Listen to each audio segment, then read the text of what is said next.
What a wild day for silver as the price has taken a sharp nosedive. I'm going to talk about the reasons why and what we should look out for in the coming months as we explore.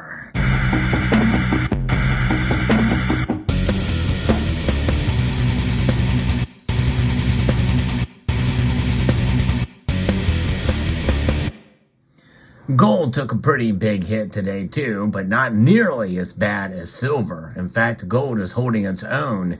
It's now down 0.46%. That's down $9 to $1,936 an ounce. Silver, though, has dropped over 2.5% today, down to $23.75, down 62 cents on the day.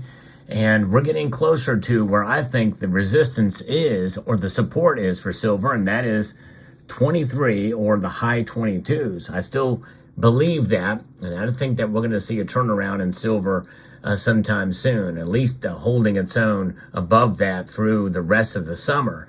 I would be shocked and surprised to see it fall below 23, but I could now see it fall into the high 22s.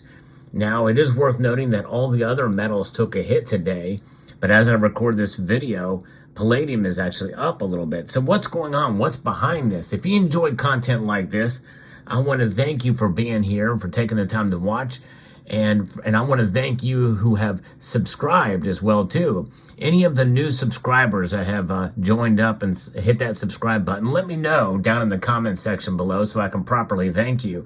And thanks to all my regular viewers as well. And I appreciate the thumbs up as well. So I'm going to be referencing an article here from Kitco that talks a little bit about what's going on here.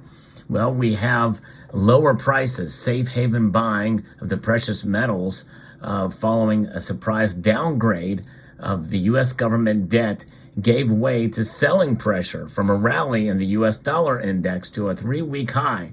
Folks, this is all happening in the paper markets. Those of us who are holding the physical, well, we've got diamond hands. We're holding on to it pretty strong.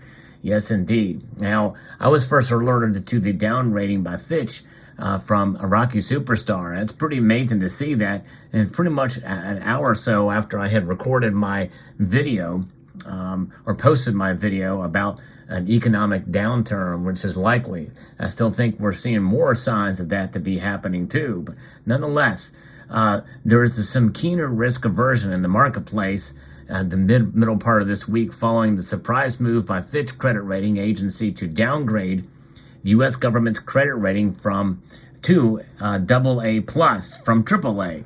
It was the first downgrade by a major credit rating agency in more than a decade. Fitch cited expected fiscal deterioration, and they're right.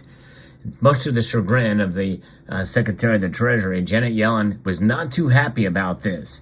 She says we've had an unprecedented recovery after the pandemic and employment is up and all this. But of course, she's not saying what we're saying. The reality on the ground is that is starting to turn around fairly dramatically in the news that I reported yesterday. But nonetheless, this is an expected fiscal deterioration of the government in the coming years amid a growing government debt burden. Traders and investors are not badly shaken over the surprise Fitch news, but it did somewhat deflate heretofore upbeat marketplace attitudes that had recently pushed U.S. stock indexes to new highs for the year. The early safe haven demand for gold and silver was usurped by the aforementioned bearish outside markets on this day. So it's kind of an unusual circumstance here that led to a stronger dollar and lower crude oil and higher bond yields. Today's ADP National Employment Report for July showed a much larger than expected gain of 324,000 workers.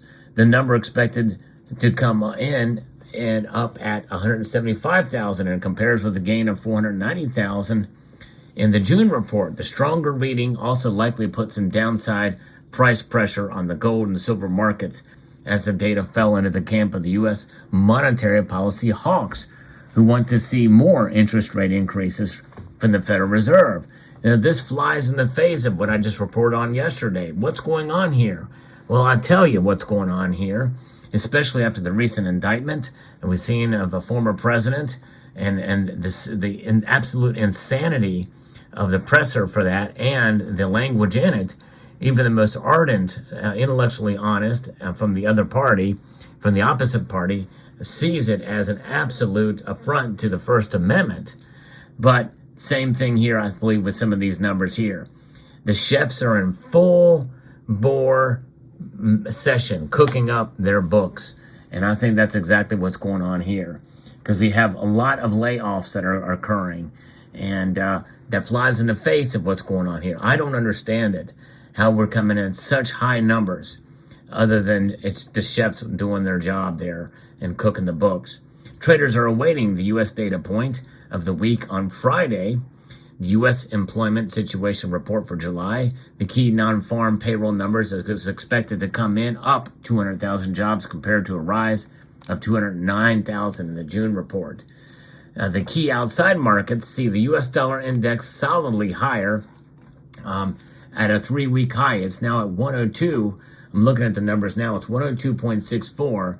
That's up 0.63. So we're getting closer to that 103 level, which is where we were before we started to see gold and silver really kind of take off here. But the numbers have pulled back now, obviously. NYMEX crude oil prices are lower.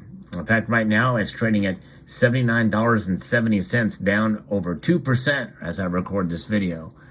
And the Wall Street Journal story also has the headline that oil prices perk up as recession worries ebb and supply tightens. Meanwhile, the benchmark 10-year U.S. Treasury note yield is presently fetching 4.124%. So that's up too. But we've talked about the bond market as well too. Who's buying the bonds? It's the feds. It's the government's buying the bonds. That's never really been done before. There's something to be seen there that we should take note. I do think this is going to be short-lived, this dip, for sure. And we'll see how it plays out. But nonetheless, they are down today. So what should we watch out for in the coming months? I think we're going to see volatility in the precious metal markets. Usually in the summertime, we don't see this. But we're seeing it now, that's for sure. Which means that I think that volatility is going to move, I think, fairly sharply up to the upside. This does not change the prospectus of what I'm thinking is going to happen with silver and gold. Especially silver. I still really feel that we're going to see $28 silver by the end of the year. I know I could be wrong, but we'll see how it plays out. I've been wrong before, but this is a more reasonable prediction than the last 2 years. But still, I think there's a lot more going for silver than against it now, against some of the other factors that are coming to play. There's unprecedented demand for the metal, and I think we could see it pop up, and I think we could see these losses being overtaken maybe by next week. But again, it just depends on how these numbers are interpreted. If these numbers come in and above expectations, especially for employment, the official non-farm employment rolls to come out, if it's over 205,000 back to 209,000 like what in June, they're expecting 200,000, then watch out. We could see silver flirt with the $23 baseline again. And then we very well could see talk about the Fed watch tool, looking at that and what people are thinking about yet another rate hike. Because remember, it was pretty much assumed there was going to be 2 rate hikes this year. And then the last one kind of went away after some of the other data and information came out. Well, we're starting to see now this credit rating, and really the market has not fully digested that yet. And amidst the other news that I reported, I think there's some cracks in the economy. And I really do feel like we could potentially hit ourselves back into a recession again soon. If not, probably next year. Most people feel that's going to happen. What is the other thing we have to think about? Well, the borrowing of another $1 trillion. Where's that money going to come from? It's going to add to our debt. And this is why the Fitch rating came in. I think that $1 trillion that was put in and borrowed in and for about a week, they're going to have to do something pretty substantial in order to ease that, ease that debt and that deficit spending, which is just absolutely insane right now. So there you have it. It's troubling times ahead, and I really do have less and less faith in these official numbers. And this is the first time in my existence on this platform for over 10 years that I'm outright questioning the official numbers. I usually don't do that, but I can't help it. I've become so jaded with the whole news cycle and with what they tell us. The two-tier justice system, if justice is corrupt, then pretty much everything else can be corrupted as well too. That's the one institution that should not be political, but it has become politicized. And so that's where we're at. And sadly, I just flat out don't believe it. So we'll see where it goes. But nonetheless, one thing that does not change, one thing that is not political, and this is why, and by the way, I appreciate those of you who have a different political view than I, is silver and gold. They are not political. They exist because of what they are. They've proven themselves, and there's plenty of good folks that believe different than I do politically that understand the value that silver and gold provide.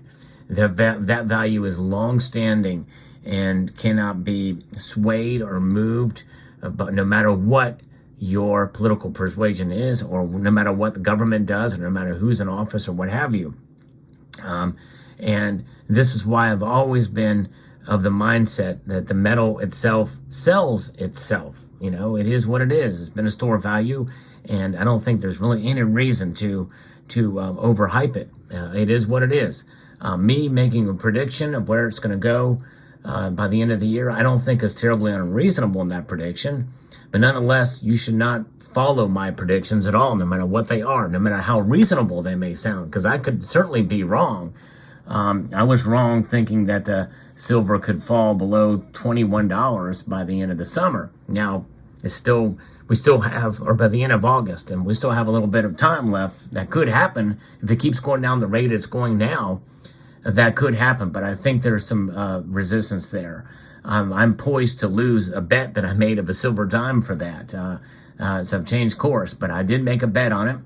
And I will bet it again. I think at this point, the market's so volatile, I think we're going to see a snap back to the positive side here. So we'll see how this plays out. Let me know what you think down below. I want to extend a multitude of gratitude to each and every one of you for taking the time to watch. And I want to encourage you to please rate this video. That means press the thumbs up button down below. Share it. Check out the videos at the end here. Comment and subscribe.